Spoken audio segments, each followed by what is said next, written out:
This is the visual that defines a collapsing presidency.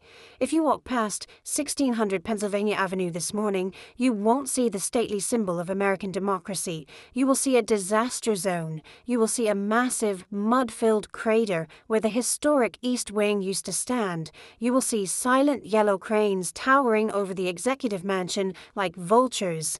And for the first time in 6 months, you will hear something terrifyingly quiet. Silence. As of 8 a.m. this morning, Monday, January 26, 2026, all construction on President Trump's controversial $400 million Grand Ballroom has been ordered to an immediate, indefinite halt. The Ballroom from Hell, as preservationists have called it, is dead in the water. A federal judge, an appointee of Ronald Reagan no less, has just issued a blistering 40-page injunction that doesn't just stop the work. It accuses the administration of willful deception, statutory vandalism, and gross fiscal negligence. President Trump, already reeling from the Davos disaster, the Japan bond crash, and the seizure of his New York properties, has just been blindsided in his own backyard. He woke up this morning expecting to see concrete being poured for his monument. Instead, he woke up to a federal marshal taping a cease and desist order to the White House construction fence. The official reason? The money is gone. The private donations that were supposed to fund this massive vanity project have evaporated in the wake of the Japan financial crisis, and without the cash, the judge has ruled that the President of the United States is effectively squatting on public land, destroying national heritage with an unfunded mandate. In this deep dive special report, we are going to walk you through the stunning court order that just dropped. We are going to show you how the East Wing demolition has turned into a political suicide pact. We are going to expose the phantom donors who fled the moment the markets cracked, and we are going to explain why this stopped construction site is the perfect metaphor for a second term that has completely run out of road. The king wanted a castle, he ended up with a hole in the ground. To understand the severity of this ruling and why Washington is in a state of absolute shock this morning, we have to rewind to late 2025. Fresh off his inauguration, President Trump announced the most ambitious and destructive renovation in White House history. He argued that the traditional East Room was too small, too ugly, and embarrassing for hosting world leaders. He famously called the existing facilities Third World in a leaked memo to his chief of staff. His solution was the Grand Ballroom, a proposed 90,000 square foot extension that would rival the palaces of Europe. He wanted gold leaf detailing, he wanted 30-foot ceilings, he wanted a dedicated victory balcony facing the Treasury Department. The price tag was astronomical, $400 million, but he had a plan to sell it to the public. He promised the taxpayers wouldn't pay a dime. He claimed that a coalition of private patriots, billionaire donors, had already pledged the full amount. He called it a gift to the nation. The cost, however, wasn't just financial, it was historical. To build this monstrosity, the administration argued they needed to demolish the existing East Wing. This meant the destruction of the family theater, the dismantling of the First Lady's offices, and the excavation of the historic gardens. Preservationists screamed. The National Trust for Historic Preservation sued immediately. They argued, you cannot tear down a UNESCO-adjacent site just because you want a bigger dance floor. They argued that the White House belongs to the people, not the temporary occupant, but Trump bulldozed them. Literally. In December, his Department of Justice utilized a loophole. They argued that the project was a matter of national security, claiming the new structure would include a secure, state-of-the-art underground bunker to replace the aging PEOC, Presidential Emergency Operations Center. Judge Richard Leon, the federal judge overseeing the initial challenge, was skeptical. But faced with the national security card, he allowed the demolition to proceed under strict conditions. The East Wing came down in weeks. It was a shocking sight, wrecking balls hitting the White House complex, dust covering the Rose Garden. It was visceral, but the deal was simple. You can dig the hole, but you cannot pour a single ounce of concrete for the new structure until the money is in the bank and the design is approved by the National Capital Planning Commission. Trump gambled. He tore it down, assuming the money and the permits would follow. He assumed he could bully the donors and the regulators. He assumed wrong. This morning, Judge Leon returned to the bench, and according to everyone in the courtroom, he was furious. We have the court transcript released minutes ago. It reads less like a legal opinion and more like an indictment of the entire administration. The judge slammed the Department of Justice lawyers for what he called a bait-and-switch of monumental proportions. Here is the core of the ruling. The administration admitted in a closed-door sealed filing on Friday night that the private funding for the ballroom is currently missing. The pledge of $400 million was based on non-binding commitments from major donors, hedge fund managers, real estate moguls, and casino tycoons, the usual suspects of the MAGA donor class. But remember what happened this week: the Japan bond crash, the asset seizure in New York, the Davos walkout. Those donors, they are currently facing margin calls. They are watching their portfolios bleed red ink. When the Treasury Department called to collect the actual cash for the ballroom fund on Friday, the donors ghosted. One major donor, reportedly a Las Vegas casino magnate who had pledged $50 million, formally withdrew his pledge on Saturday night, citing market volatility and fiduciary responsibility to shareholders. Judge Leon's ruling was brutal. He wrote, "The executive branch has demolished a historic federal structure on the promise of replacement funds that do not exist. This court will not allow the People's House to be turned into an abandoned construction site fueled by phantom capital and broken promises." He ordered an immediate stop work order. He ordered the General Services Administration (GSA) to provide a plan to restore the site, meaning fill in the hole, if funding is not secured within 30 days. Think about the implications of that order. The President of the United States might be forced by a federal judge to fill in the hole he dug, leaving the White House smaller, uglier, and less functional than when he found it. He will be the president who destroyed the East Wing and left a patch of grass in its place. But the ruling gets worse. The national security excuse, the shield Trump used to start the demolition, fell apart in spectacular fashion. For months, the White House claimed this ballroom was necessary for continuity of government. They claimed the basement would house a new situation room that would be impenetrable. In today's hearing, the judge unsealed a classified report from the Secret Service that the administration tried to hide. It turns out the Secret Service opposed the project. The report states that the massive construction zone has created a critical security vulnerability on the east side of the complex. The open pit exposes the foundations of the residence to drone attacks, acoustic surveillance, and tunneling risks.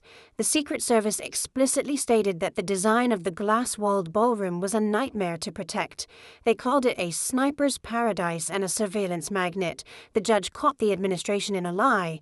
They used national security as a pretext to bypass historic preservation laws, when in reality, the project hurt national security. This destroys the legal defense for the project. It means the ballroom is not a government necessity. It is a vanity project.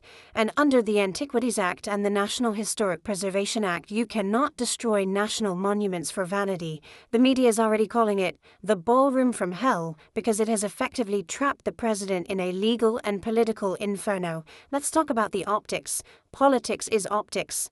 And these optics are devastating. President Trump is a man obsessed with aesthetics. He builds gold towers. He wears perfect suits. He wants to project an image of absolute perfection and control. Instead, he is living in a construction site. The view from the residence window, where he sleeps, is a mud pit. It's piles of dirt, idle machinery, and orange safety fencing. The noise of the now silent machinery has been plaguing the West Wing for months. Staffers report that meetings in the Oval Office were constantly interrupted by the beeping of reversing trucks and the pounding of pile drivers. And now, with the work stopped, it becomes a monument to failure. Every time a foreign leader visits, they have to be driven past the Trump crater. When the Prime Minister of the UK visits next month, their motorcade will drive past a hole in the ground covered in blue tarps. Every news broadcast doing a stand-up on the North Lawn has the yellow cranes in the background. It is a constant, physical, undeniable reminder that the president started something he couldn't finish. Compare this to the great builder persona he campaigned on. I build things ahead of schedule and under budget. I will rebuild America. This project is behind schedule, it is over budget, it is unfunded, and now it is illegal. It connects perfectly to the asset seizure narrative we discussed yesterday. He can't pay for his building in New York, he can't pay for his ballroom in DC. The theme is insolvency. Why did the donors really pull out? It wasn't just the stock market crash, though that provided the excuse. It was the toxic brand. After the Davos disaster, where the president was openly laughed at by the world, putting your name on a Trump ballroom became a liability. Imagine being the CEO of a Fortune 500 company or a major hedge fund. Do you want your name engraved in marble on a ballroom that is being sued by every preservation group in America? Do you want to be associated with an administration that is seizing private property in Greenland and getting its own property seized in New York? The prestige of the project turned into poison. The donors realized that this ballroom might never be finished, or worse, the next president, who, according to the wipeout polls, is likely to be a Democrat, might tear it down the moment they take office. Nobody wants to pay $50 million for a building that gets demolished in 2029. It's a bad investment, so they used the Japan crash as an excuse to flee. They looked at the volatility, they looked at the subpoenas coming from the judge, and they decided to close their checkbooks. And Trump is left holding the bag, or rather holding the shovel. There is also a legal angle here for the donors. The judge hinted in his ruling that if the funds were promised but not delivered, the donors might be subject to fraud on the court investigations if they signed affidavits claiming the money was secure.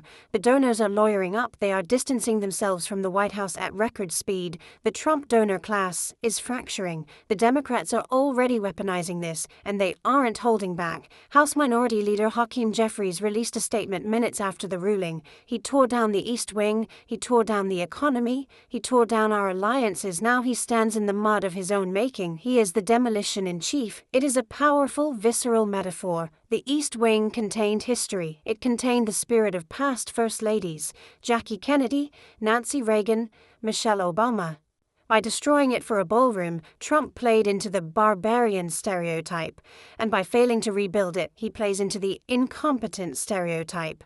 The poll numbers from the Wipeout survey are being updated as we speak. Independents are disgusted by the waste. Focus groups are saying things like, "Why is he building a $400 million ballroom when gas is $6 a gallon? He cares more about his parties than my grocery bill." The contrast between his luxury obsession and the voters' economic pain is lethal. It reinforces the let them eat cake narrative. And the Republican senators, they are quietly furious. They have to defend this. They have to go on TV and explain why the White House looks like a strip mine. Senator Mitt Romney, or his ideological successor in the Senate moderate wing, was quoted on background saying, "This is what happens when you govern by whim, not by law. We warned him not to touch the East Wing. Now we all look like vandals." There is talk of a Senate inquiry. The Senate Committee on Public Works might call the GSA administrator to testify. They want to know who authorized the demolition without the funds in the bank. If that hearing happens, it will be a televised disaster for the administration. So what happens next? The judge gave them 30 days. Find $400 million in cash or fill in the hole. Can Trump find the money? Maybe. He could try to divert funds from the military, like he did with the border wall in his first term, but the judge anticipated that. The order specifically bars the use of appropriated funds without congressional approval, and with the wipeout looming, Congress isn't giving him a dime. He could try to get a foreign government to pay for it. The Saudi ballroom, imagine the scandal, a foreign power paying for an addition to the White House. It would be impeachable instantly. It violates the emoluments clause in the most direct way possible, so the most likely scenario is the most humiliating one. The GSA hires a contractor to pour dirt back into the hole. They plant some grass. They restore the exterior wall of the residence. And the Trump ballroom becomes a phantom limb of history. This is the nightmare scenario for a man who wants to leave a physical legacy. He wanted to leave a palace. He is leaving a patch of fresh sod where a historic building used to be. It is a symbol of a presidency that promised greatness and delivered destruction. Let's contextualize what was lost. The East Wing wasn't just offices. It was built during World War II under FDR to hide the construction of the underground bunker, the PEOC. It has stood for over 80 years. It housed the First Lady's staff, the engine of soft power. It was the entrance for visitors. It was where the tours began. By tearing it down without a plan, Trump severed the social arm of the White House. Melania Trump, or the acting First Lady figure, has been reportedly homeless within the complex. Her staff is working out of a spare room in the Eisenhower Executive Office Building, EEOB, across the street. They are separated from the residence. Reports suggest the First Lady is furious. The ballroom was supposed to be her legacy too, a place for her to host galas. Now it is her embarrassment. The internal friction this is causing in the East Wing versus West Wing dynamic is palpable. The National Trust for Historic Preservation is usually a quiet, polite organization. They hold galas, they save old post offices,